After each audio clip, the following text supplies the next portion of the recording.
Coming to you from the studios at the Illinois Rock and Roll Museum on Route 66, it's the Rock and Roll Chicago podcast. Rock and roll Chicago, rock and roll Chicago, my hometown. Well, I was born in the city, gonna rock your city, Chicago. Chicago rock and rollers are the best here out around. Hey everybody, it's Ray the Roadie. This here is Hollywood Mike. How Hello. you doing? I'm doing good. How are you doing? I'm doing pretty good. What's new and exciting? Really not much today. No? No, I can't. It was just another Wednesday. That's it, huh? Yeah, pretty much. Yeah, me too. It's nothing special. Weather's nice. I guess so. I've been pretty much just living for this little show that we do here in the evening. That's all I do. I live for this show. That's all I do. I do nothing else in my life. Just this show. This is it. So if the rest of our evening goes to shit, it's their fault. That's right. That's right. Blame it on we weather. live. We live. I feel like I'm at home now. Yeah, I dragged him out. He could have just been at home. It's like, hey, I got to stay at home with the wife and kids for this. Come on. So those people you're hearing in the background, you have no idea who they are. That makes four of us. There are a couple of guys from SullVation. How you doing, guys? Awesome. Awesome. Why don't you introduce yourselves? Let the people know who you are. Right on. Well, my name is Brent Sullivan, probably the mastermind of this craft. And you? AKA Mr. SullVation. Yes, SullVation. Yeah. My name's Kevin Truel, and I was lucky enough to sneak in on one tune. I'm sorry. I should have said I was Brent Sullivan from SullVation. Should have announced my name there. So you were able to sneak in on one tune? That is correct, sir. That's right. So, Yes. all right. So, and he brought you along with because, Well, I guess he wants to keep doing a little bit more of the kind of stuff that we did. Yeah, So, we'll get to that. I'll let I grabbed him- him out of hibernation, I should say, but right. Yeah, took him out of my there was a lot of mothballs, to get me back into function here. It's been a couple decades. So, long story. Story in itself. Well, let's go back there because I started looking at your bio on the websites and stuff like that, and you've been around for like about 30 years or something like that in the metal scene in the Chicagoland area. 40 years, probably. 40 years, yeah. Well, take us all You're the way being back. very there. kind. Mike. Let me guess. He is a kind man. Did it start somewhere around the Thirsty Whale, or where? Oh, for sure. Yeah. Where does it all begin for you? Well, I mean, anything that's worth talking about would be Slauter Xstroyes was the first band I was in for, I think it's probably since I was 18. I mean, without getting the whole story, that band has changed names for the first 2 years of that, but it went on for like 8 years. Wow. And pretty successful with that. I mean, later on, when we regrouped at about 2004 or something like that, we ended up going out to Greece and, Germany and all that stuff. It was cool. Because when they heard we were in, reunion, they called us up and, hey, come out and play. I'm like, that's awesome. Let's do it. Right. Define success. Was it just local success, national success? How does that go? Well, back we were turned down by a lot of metal labels because if you're familiar with Slaughter Xstroyes, it was a pretty weird band. I mean, it was more extreme than like Merciful Fate was and all that stuff, but it was very technical. But there was this voice of Slaughter Xstroyes and all this, Merciful Fate. Sorry. Yeah, I think they just weren't like, we weren't looking for it. But I mean, overseas, they loved it. Right. So like 20 years later, they're like, hey, we love your stuff, man. Yeah. Come on, play. Like, well, I ain't a band anymore. Right. 30 years later, then we did a reunion. They contacted us right away before we were ready to practice yet. So it was kind of cool. Wow. So it was a lifelong dream to do that. So can't complain. So did you guys release any albums that over in Europe or how did they find out about you? Well, that band in '85, we printed 500 albums at that time. It was vinyl, right? Of Winter Kill, and we did another album later about like '89 called Free the Beast, but it never came to fruition. That was about when the band broke up. But and a band called a record label called Kid Classic Records picked it up. And then they took all the demos and stuff, kind of redid them and put it out and called it Free the Beast and put a second album out. So after that time, somewhere they just kept circulating out there. So I think they picked up on it and dug it. All from about 500 500 copies. Yeah, I mean, No if kidding. you look on eBay now, they're like going for like $1,500 now. It's crazy. Really? If you have the original copy, it's already been re-released, and also just re-released last year through Lone Records. They kind of picked up a few of my bands, Winterkill and Mindwarp Chamber. Okay. And they all put it out there. So I had to like scramble and grab all the stuff and redo the album covers and everything and do it again. But Right. What came first with the success in Europe?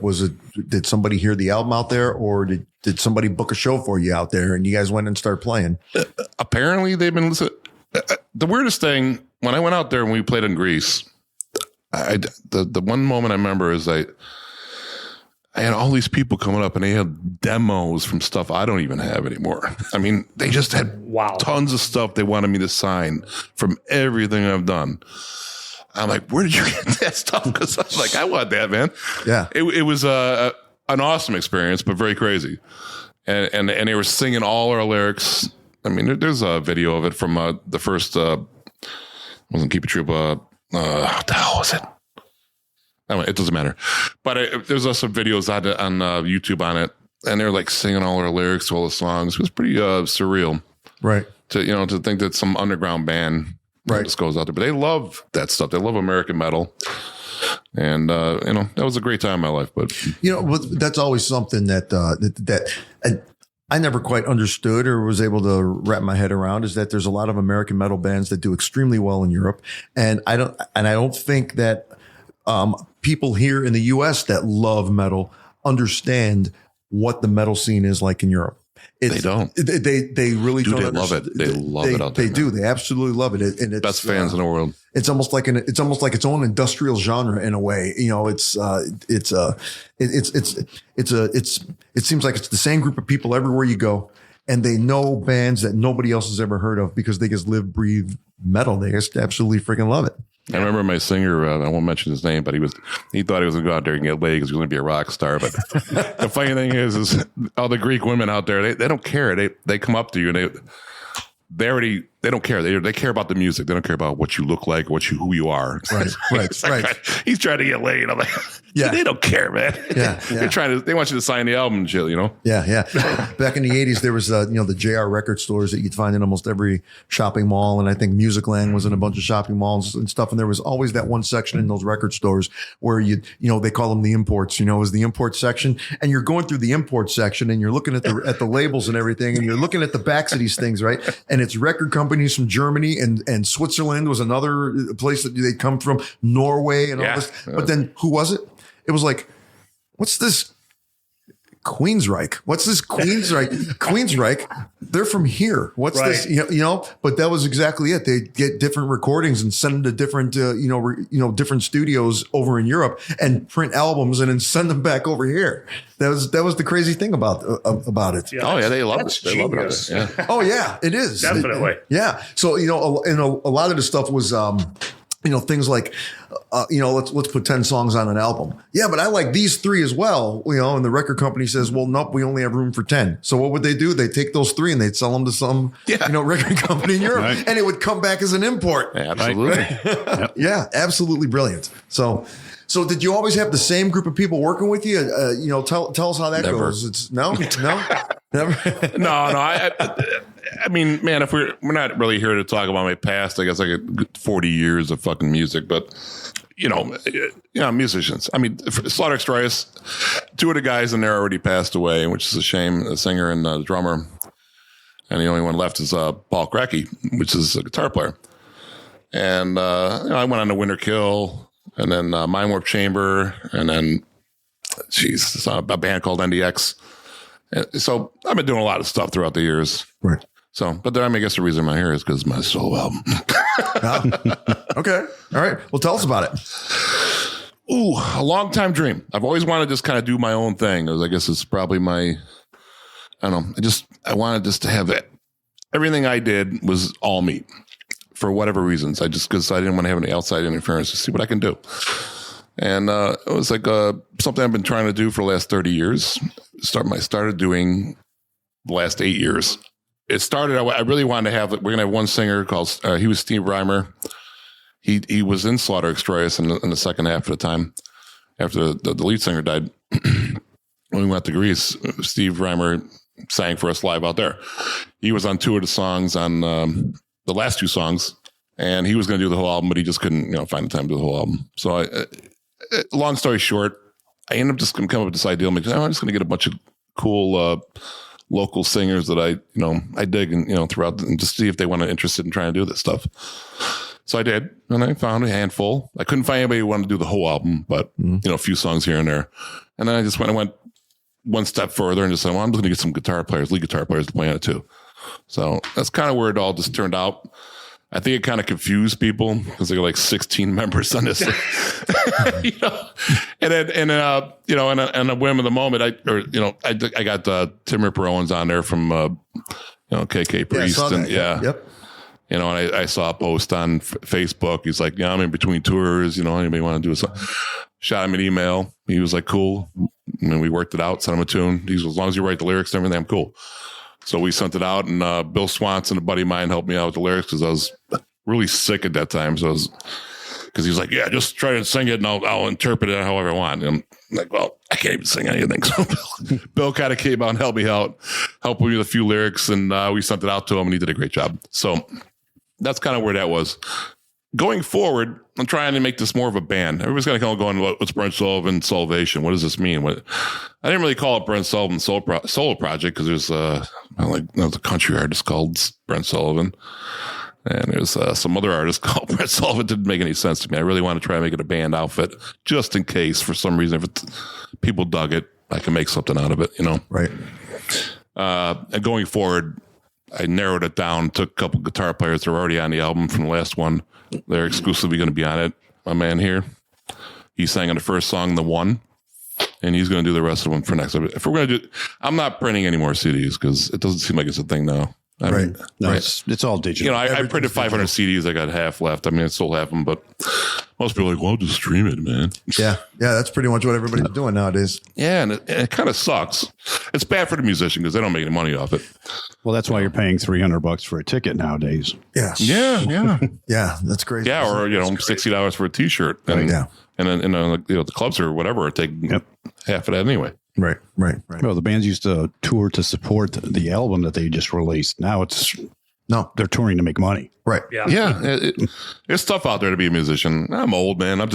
I'm doing it for me. It was a bucket list thing. And I had to have an actual disc, Just say Well, yeah, you got to, yeah. I didn't care if I had like a couple boxes left over for the rest of my life, but Yeah.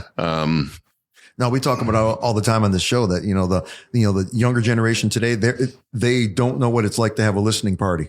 Back in the days, your favorite band came out with a new album. Somebody went and bought the album, and you all gathered in one bedroom and drank Coke and smoked weed, and you listened to the album. You passed the album. You passed the album cover around. Everybody got to read the liner notes and the whole thing. Yeah. And then you just, all afternoon you're listening to this record. Right? I used to love that. I missed that I would always buy the CD. I mean, even note, I did screw up all the lyrics on the fucking album, so it's a lot of typo.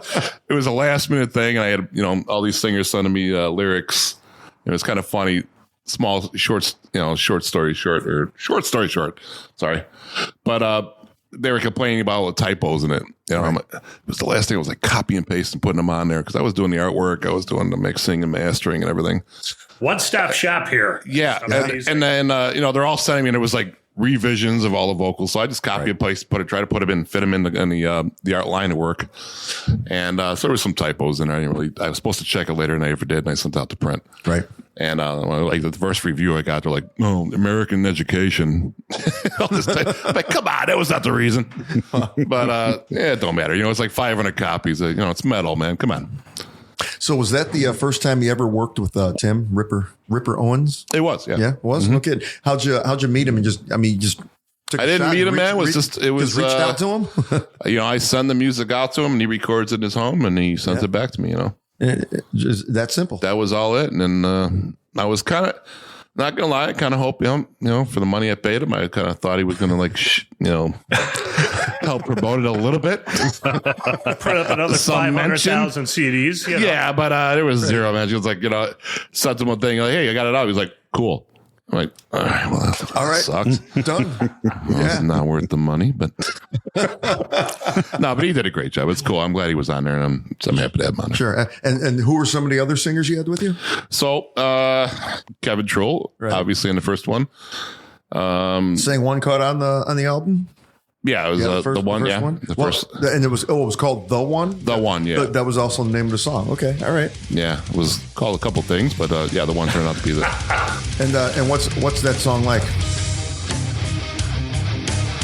A generation with new ways, forgotten covenant left behind.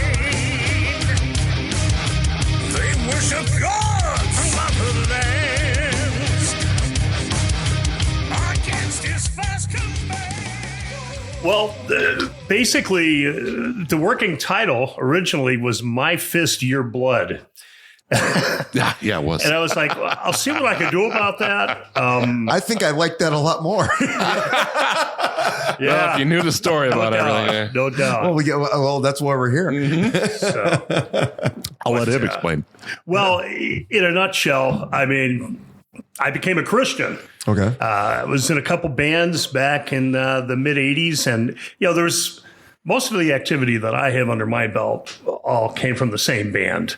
Reformations, etc. But yeah, initially it was Transgressor.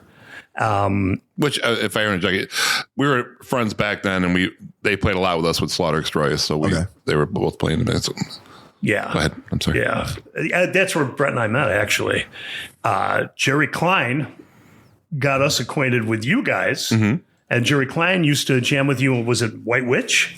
Yeah, it was the beginning of Slauter Xstroyes. Yeah. Beginning of Slaughter Xstroyes. So he was doing our sound. So I have a tendency to digress. Sorry, guys. I'll get back on track. Yeah, we all do. I'm not used to these podcast things. I'm talking on my ass here. But the bottom line is, we were kind of a mainstream sounding band. We ended up, we kind of quit and reformed as Firestorm. Well, I mean, Denny from Elektra said we were kind of mainstream. So I went straightforward. With that. Right. Yeah. But, these guys were super progressive by comparison. But in a nutshell, we ended up becoming Shredders of the Week, Railers of the Month, and then on Side Band of the Year on Z-Rock. Oh, wow. Okay. So right. Things were, starting to, kick for us. Right. But, there was, drugs and, there was all sorts of rock and roll things and what in the 80s. Come on, hard to believe. In a metal band, get out of here. I told those guys. I told them to stop doing it. Those warehouse parties were awesome. Oh yeah. So, but anyway, time goes on, and I raise a family and all this other stuff. And I become a Christian, and then Hawk, the lead guitarist from Transgressor, become Firestorm, become now Scepter. Out of nowhere, he's going to play lead guitar for a band I'm putting together for my brother's bachelor party. And he's like, hey, you want to record some of the old tunes? And I was like, well, sure. I go, but here's the catch, and it wasn't, flat out Satan worship or anything like that. It really wasn't that at all. But just, it was, Satan, he was getting some airtime, and it's like, every other word in some of the lyrics. And, I kind of exorcised the lyrics, and that was not met with a lot of agreement from the old crowd. So when, your reaction was like, that sounds cooler. It's like, yeah. I was like, but hey, listen, there's all kinds of violent stuff in the Bible. So Let's That's how we try work that. together. Yeah. That's all. I was like a little worried about because I'm not a very religious guy. I'm not like Satan worship or anything, but can you make it metal? It's the devil's music. Let's be honest. Right? Well, so they say, yeah, but I mean, look at Striper. It's safe to say basically all the music is the devil's. I mean, but it's the Lucifer as created by God. Basically, he was music. Dude, he's got me, and I'm like all in this like Revelations thing now. I'm like, dude, we can make a whole new album with this concept album about Revelations and everything. It could be heavy as hell. So I mean, there's a lot of cool stuff with it. Yeah, there's tons of imagery that really lend themselves. Yeah, I'm like, so lend themselves to metal in Scripture. So. Sure. But anyway. Yeah. So, but That's kind of how he got in, and that's why I got him into it. So So, have you forgotten where we were going with this? probably, wow, I feel like I'm at home. yeah. What was the question? How does that lead us? Deja vu. How does that lead us to my anyway, fist, your blood? I'm looking at Samson. You guys know the story of Samson, right? Yes, yep, sure do. I was looking at Samson, and I ended up with about 27 pages of lyrics. I'm like, where is this going? So I kind of condensed that, and the only real reference to Samson is judges and kings would be sent as the stench of their wickedness darken the days. Still didn't answer his question though. So I'll answer your question real quick. Okay. What I do usually when I write songs is I'll name them something out of my head, for whatever. It doesn't matter what it, because everything I've named, all the songs have all changed with the different singers. So like, here's my song, Fist No Blood, but I don't have any lyrics for it. So call it what you want. So that's kind of where it was going. But So who wrote the lyrics? I did. he did. You wrote the lyrics. Yeah. I left the lyrics a lot to the vocalists. Okay. Except for a couple tunes. But, Tim Ripper Owens, I wrote most of the lyrics on that, and Bill Swanson helped me with that. And then We Come in Peace. I wrote the lyrics to that.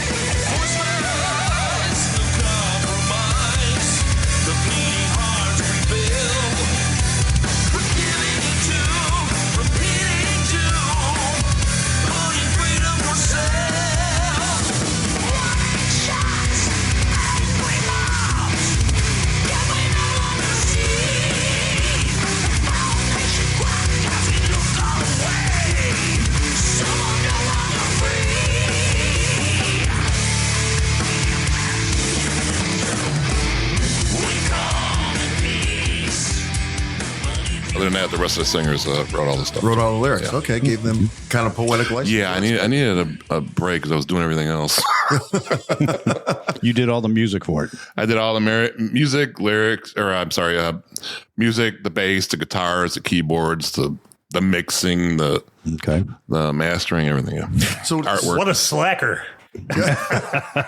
So you take this song, you start it with the title, and then you just put your own words to it, or was there something to kind of go off of?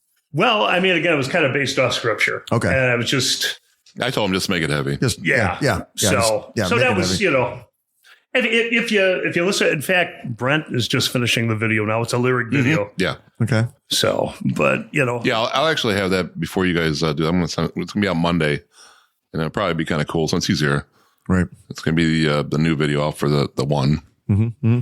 So with so many different musicians and so many different singers and everything on the album, can you say that there's some type of a common thread that runs through the entire recording, or is it just completely different? It started. I'm pretty political, so it's got a lot of political undertones on it. At least for what I was starting to do with it, as whether everybody else followed along with me. Like Tron Pablos, he did a great job. He sang in 3 of the songs. He's not, great singer. And he writes hooks like all day long.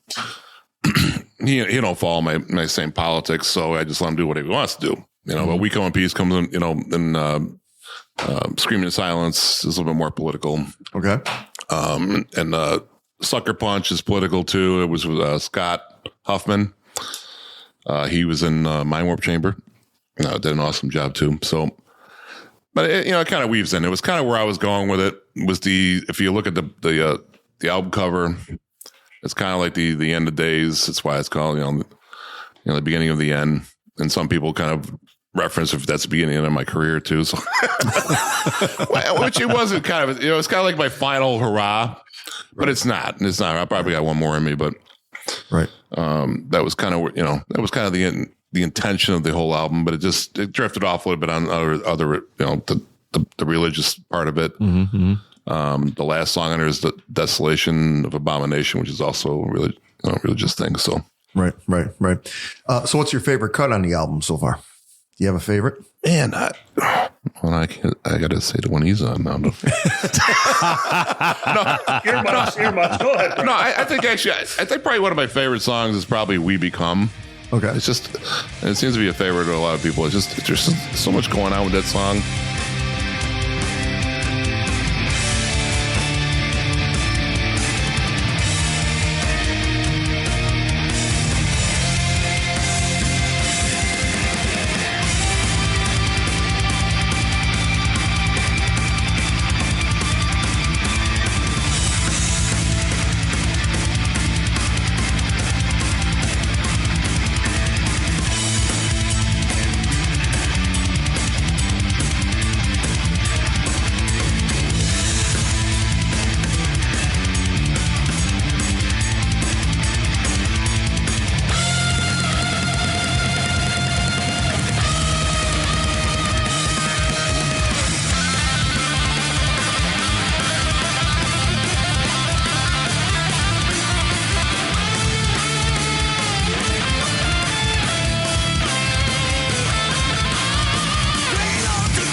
Teron sings on that one, and it's just cool too. What's it about? I have no idea. Well, I didn't. Very mysterious. They're screaming and there's a loud guitar. All I can say is musically, it's very cool. But the lyrics, I don't know, man. I mean, Lyrics, schmericks. Teron writes a lot of the, in read between the lines thing, which I do too. And I'm like, sometimes I'll read his lyrics. I'm going, man, I still don't know how am I going to do this video for this thing? I don't know if I even do one for that, but I did one for What You Don't Know, and I didn't know what the hell he was singing about. So I kind of just interpreted what he was saying and made a video out of it. So, and whether it makes sense or not, he approved. He said it was a cool video. So Right. yeah. So where can people find the album if they want to? Well, I mean, if you like streaming, you could find it everywhere. Okay. If you want an actual copy while they're still available, you can find them at SullVation, which is SullVation.bandcamp.com. Alrighty. Is there any plans to perform this live anywhere, or is it just? I would love it. Yeah? I tell you what, now that this is done and we're working on a second one, and I got kind of the main guys are going to work on it. He's going to sing the rest of it. I got the two lead guitar players, and I got the drummer that's going to do the next one. So it's kind of a band, but it's nothing that we haven't like said, hey, we're going to fucking go out and play. But Right. if you were to ask me, I'd love that to happen. But Sure. will it? I don't know. I'm going to kind of just go where it's, right now. I mean, it's been out 3 months. It's getting a good response, but it still takes time. I'm still nobody. So, I mean, I got like 1 or 2 reviews and I spent a lot of money in promotion. I'm kind of going, where's my reviews at? But I'm thinking it probably takes time because I got a million bands out there trying to review people. But Definitely. so, I mean, I'm just going to see what the reaction is. And, by next year, I think I should know. And if it comes to that, I'm like, hey, you guys want to try and, or if he says, hey, you want to go and play Greece again or Germany? I'll be like, hey guys, we got to get together. Let's see, January in Chicago, lugging gear or Greece. Yeah, exactly. Right. Well, if it's Chicago, I'm not going to really start a band and go out and play in Chicago for, a few shows. It's got to mean something. I mean, Chicago's just flooded with tribute bands and all this crap. But Unfortunately. I mean, which is fine. It's just not my thing. And it's all the same fucking tribute bands. Yeah. I hate to say it, you're exactly right. There's not a lot of places in the Chicagoland area where they're going to say, yeah, bring a metal band down and play all of an original metal band. there's just not a lot. Well, there is the Forge, the Forge right across the street. Absolutely. That'd be great. Yeah. The Forge would be a great spot, but there isn't a lot. Like I go to places like, pretty regularly. I go to places like the Twin Cities. I go to Minnesota. There's a club on every corner that would have that. Oh, absolutely. Yeah. So no, that'd be interesting to see if you guys can take it someplace. And I would love maybe to. That's what you need. I'm turning 59, in 2 weeks. So, I'm getting old, man. I wouldn't go. Would I go on tour? If someone said, hey, you're going on a small tour for 3 months? Yeah, I would do it. Sure. But I'm not at the touring age where I'd be like, I'm not hopping in a van eating cheese sandwiches and those days are over. Yeah. Maybe 2 weeks at a clip. 2 weeks at a clip. Oh, I would be all over it. Yeah. If someone said, hey, you want to go tour the European Fest, like, whacking and all that stuff. Yeah, I'd be all over that, man. But, get in a van and touring little clubs, all through the U.S. No, I'm not doing that. So you said you're working on a second album now? Yeah, we already got a couple songs in the works. Okay. The one we're working on now, hopefully we'll have that out. I'm hoping early next year, and we're trying to do a full video of it. Finally, I hate lyric videos, but it's so hard when you got like a bunch of members trying to go, hey, you want to do a video? Man, I ain't got time. No, but because they're not in the band. It's not. They don't have nothing invested, and I get it. And I appreciate all the guys. I mean, all the guys that do, out of the love of the music, they, I didn't have to pay these guys, and they did it. They like me, I guess, so they came on and did it. And I love you, man, and I appreciate that so much. I mean, besides for Tim, I didn't pay these guys, and they all did it out of the love of music, and I couldn't have done without them. Right. I could have sang it, and it would have been a whole different album. It'd probably been a lot heavier, and my singing, they always say, is like a little bit more Gene Simmons meets Machine Head. So it would have been a very different album. Right. So where can people find you if they're looking for you? Any streaming service. It's on every possible streaming service. It's distributed through CD Baby. So they, any little space they put on all the streaming services. The physical product, like I said, is SullVation.bandcamp.com. Right. They can stop by SullVation, Facebook.com/SullVation Music. And that's about it, man. I mean, until we go further and some label wants to pick me up, I don't know, man. Yeah. But, right. Well, we go, our second biggest audience of this podcast is India. Really? So maybe maybe somebody in India will hear this. You know what? I'll tell you what, because there's a lot of fans on Brazil, actually, that, as I'm watching my Spotify numbers and stuff. I mean, overseas, Germany, Finland, Switzerland. I mean, I've got a lot of good numbers out there. Mm-hmm. U.S. is okay, but the music that I kind of do is much more European driven, unless I'm playing 4-chord rock. I don't know. The U.S. just seems to be so simplistic. They just they just want to do the same crap all the time. I don't know what it is, but I can write that all day long, but I just don't want to, man. No, who wants to? No, absolutely. Yeah. I mean, and you don't really need a producer or a record company to do the stuff that you want to do nowadays with the internet. Thank God. Well, yeah, that's probably why I never became famous. All the years I've been doing this, I refused to go down that mainstream road. Right. And the Motley Crues and all that stuff. I just didn't want to do it. Who wants to hear that beat all day long? Well, everybody in the U.S. There you go. I got a buddy of mine. He's a rapper, and in 2 days he got like 40,000 views. I'm like, geez, I might just go do rap. Yeah. Yeah. Hey, who knows? Well, this is gonna be a first time we're interviewing somebody. I'm not going to say, so you got any gigs coming up? Yeah, right. Yeah, well, our gig is maybe in 2025. And it'll be over in Greece. Yeah. I don't know. Yeah. Well, good luck with that. Well, there you go. Party plane over to Greece. I will say there is talk, if anybody's interested in the band Slauter Xstroyes, we were talking about doing a reunion maybe next August, but that's still in the works, and we'll see what happens. But if maybe I'll make this a band and we'll do the show too. So yeah, there you go. Anything's possible. It's really so up in the air right now. Yeah, there's a lot of possibilities there. I mean, my main goal was just to put on just a solo album. I just really wanted to just do it for my own bucket list thing, Also, here's the thing, everybody listening to this, and if you're interested, go download the album. Yeah. Take a listen to it. Right. You know how to find them.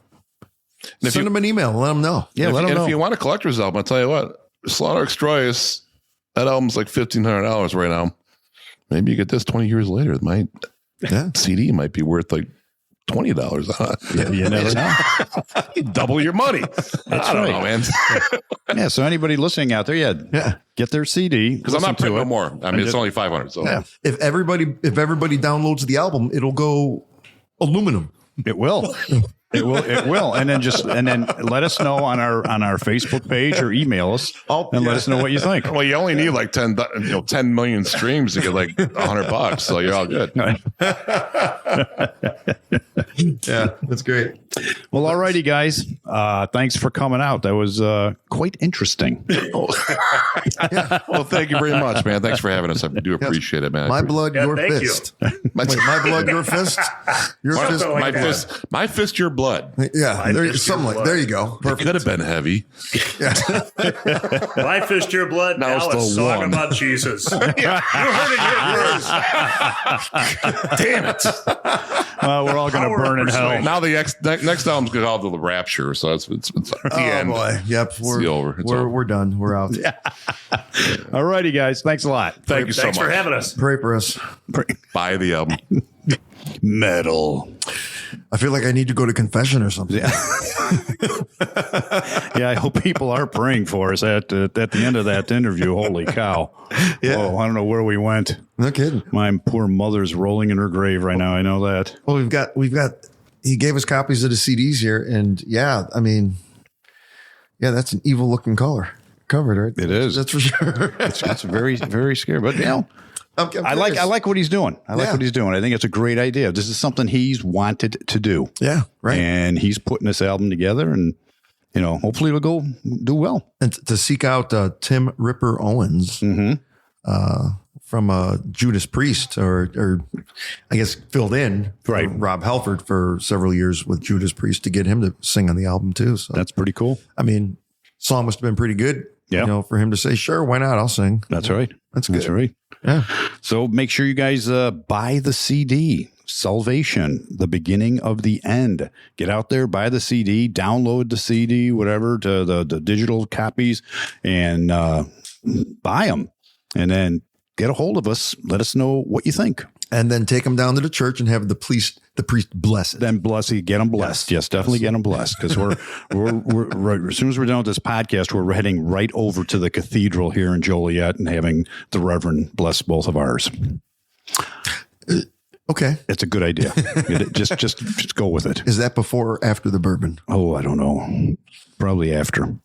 Yeah. Okay. Yeah, after the bourbon. Perfect. So, as always, thank you for listening to the Rock and Roll Chicago podcast, and tune in every Tuesday for another exciting episode with Hollywood Mike and me, Ray the Roadie.